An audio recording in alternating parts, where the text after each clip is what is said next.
Welcome back, YouTube family. We got another unboxing today. We just received the PSVR2 in the mail. Finally, after more than 2 weeks, thanks or no thanks to this company here, Amazon. But before we get into that, make sure you guys subscribe if you haven't done so yet. You know what to do. Give us a thumbs up, hit that like button, and of course, do not forget to hit the bell icon so that you never miss a future episode. Be sure to check out our other videos. Guys, we have so much awesome content, so much exclusive content. Definitely check out our other videos and definitely check out my very awesome book. Even if you don't like to read, I promise you, you will love this book. It is very entertaining. Who doesn't love a come from behind win? And this story will give you that come from behind win. Very motivational. Links are going to be below in the description. Definitely check this out. This thing, PSVR2, was ordered originally on December 1st. And I got to give you guys a little bit of a backstory here because yes, it is crucial. A couple days later, I looked in my Amazon account and noticed it hadn't shipped yet. I thought that's not right. Something's wrong here. Called Amazon to find out what was going on, and of course I got the standard, don't worry, everything's going to be fine. It'll arrive between the 9th and the 13th of December. It's only been a couple of days. So this went on day after day. And I called usually every day. Some days I wait a couple of days. Then it became a week. Then a week and a half. 10 days. And it still hadn't even shipped yet. So I called Amazon. Then I started to get the fortune cookies. Well, I think they ran out of stock. I said, well, how did they run out of stock? Because I can go on Amazon right now, add the same item to my cart, and proceed through the checkout process if I wanted to without completely buying the product. So obviously they're not out of stock. And if they ran out of stock the first time, it should have said out of stock or just reship it with the new stock that came in. Whatever. Anyway, I got all these fortune cookies from that to the order got stuck, whatever that means, to there may have been a problem with the payment method. Even called my credit card company, no problem with the payment method. Long story short, we finally got it today. So here it is. And you know, I was going to do just an unboxing from the manufacturer's box. So I opened this up to find, and this is the original box that Amazon shipped it in, right? It's got the tracking here, right? That ends in 704595. But when I open this, I noticed that, look at this. Come on, check this out. Look at this. The factory seal on the PlayStation VR2 box has already been broken. I did not do this. Now, to be fair, I'm thinking maybe this was done because this thing looks like it's perforated, right? It's got these little, looks like teeth here. So maybe this was done already, or maybe it happened in shipment. I don't know. Well, we didn't do it, certainly didn't do it. So hopefully the contents of this thing are undisturbed and still brand new, because after all the shenanigans that I went through, I actually had to call Amazon again after they canceled the order on the 13th of December, literally 12 full days, nearly 2 full weeks after the order was initially placed. They canceled the order. I called them back, and then I was reassured by a supervisor, who's very nice, by the way, that if I just replaced the order, once it arrived, they would refund the difference. Well, they didn't do that. So thankfully, I recorded that portion of the call. I'm going to actually link that below in the description as well. One of the customer service debacles with Amazon, and also the part of the call where I spoke with the supervisor who said that they would reimburse the difference between the price on the first order and the second order because the price changed. So during the holidays, as you guys know, sales change, prices change.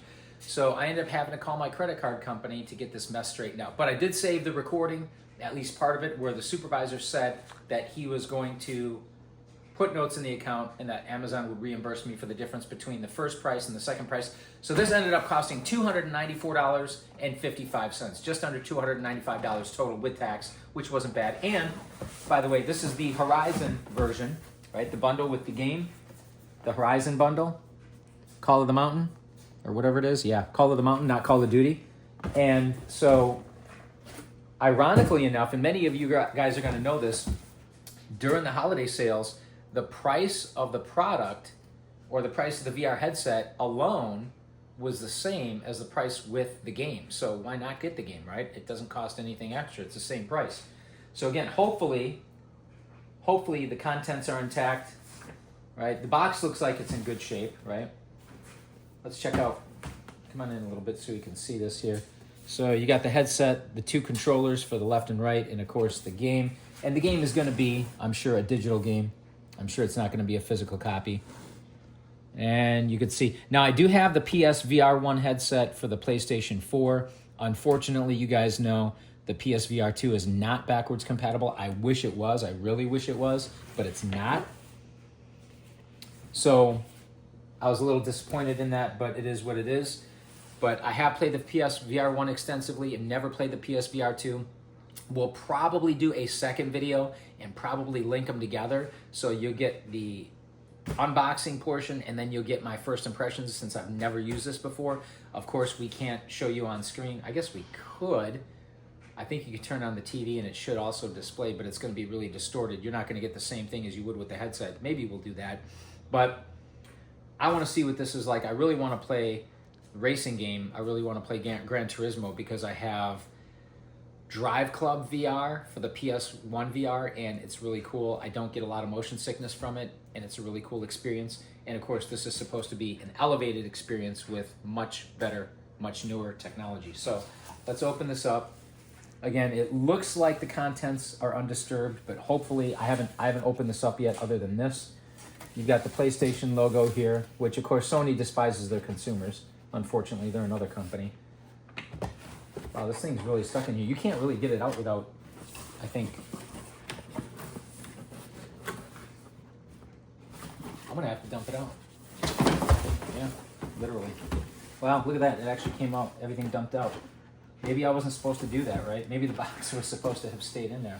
But that's what it looks like on the inside. There's a, ironically enough, there's a little PlayStation logo in there. Embedded in there. Can you see that?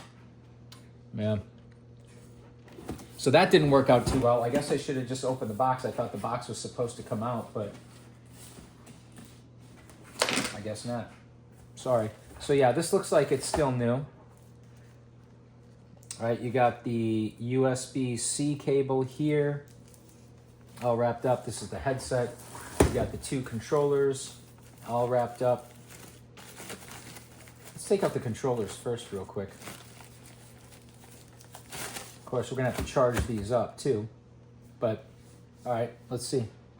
Come on in, can we see this? You got the PlayStation logo here, triangle, square buttons, thumbstick. You've got a button here, and I'm not familiar with this because again, I've never seen this in person. They try to make this look pretty futuristic. I don't know that they need this complete cylinder here, but that's the way they designed it.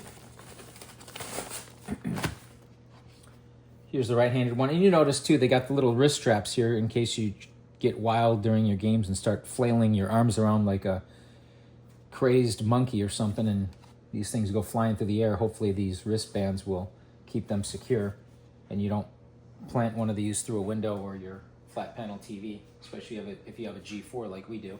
All right, so this is weird though. Okay, so they got the trigger buttons here. I'm looking for, and look at here, here's where the USB chargers go apparently, right, to charge the controllers here. I'm looking for the other, oh no, okay, this is it. So this makes sense. So it's like having one controller, right, split up into two separate controllers because you have your, in the left hand here, you've got your square and your triangle. In the right hand, you got your X and your circle. And then of course you got the buttons here and you got your triggers on the top. So that makes sense, okay. And then we got the headset. Let's take this thing out. Again, this looks like it was undisturbed, thankfully, even though the seal, the factory seal is broken on the box. It appears that the contents were not disturbed. Okay, so it looks like an adjustment mechanism here for the back. Right, this pushes in. I think we could probably figure out how to use this without using directions, right? You got kind of a rubberized compound here at the front for the forehead. You got your little optical lenses here. Something for your nose here to keep the light from leaking in. And what's this? Just another adjustment here. Something else for adjustment. And apparently this is to track. Apparently this can be used without a camera, I've heard, which is kind of cool. Because the PSVR1 does require a camera. Here's the power button on the bottom. Of course, that's not going to work because we don't have anything plugged in, but power cable to connect to the PS5. So we'll get this set up at some point. We'll test it out and give you our first impressions. What's in here? Come on in. Let's check this out. You've got, I don't even know what this is. Maybe we will have to read the directions, huh? Can you figure out what this is? Wife doesn't know what this is. She's not a VR expert. Actually, you know what? No wonder this is supposed to be like this, right? Yeah. Okay. So we'll probably read the instructions here, which it looks like, yeah, instruction manual. Here's the game. Yep, digital game with the code here. Scratch for the pin. So basically, you just go to the PlayStation store, I'm sure, and just enter the code. And you've got a USB to USB-C cable here, which I'm not sure that we'll need. But anyway, let us know what you guys think in the comments below. We'll probably do part 2 of this where we actually set it up and I give you my first impressions after using it. As always, thank you for watching, liking, commenting, subscribing. Do not forget to hit that bell icon, and we will see you next time.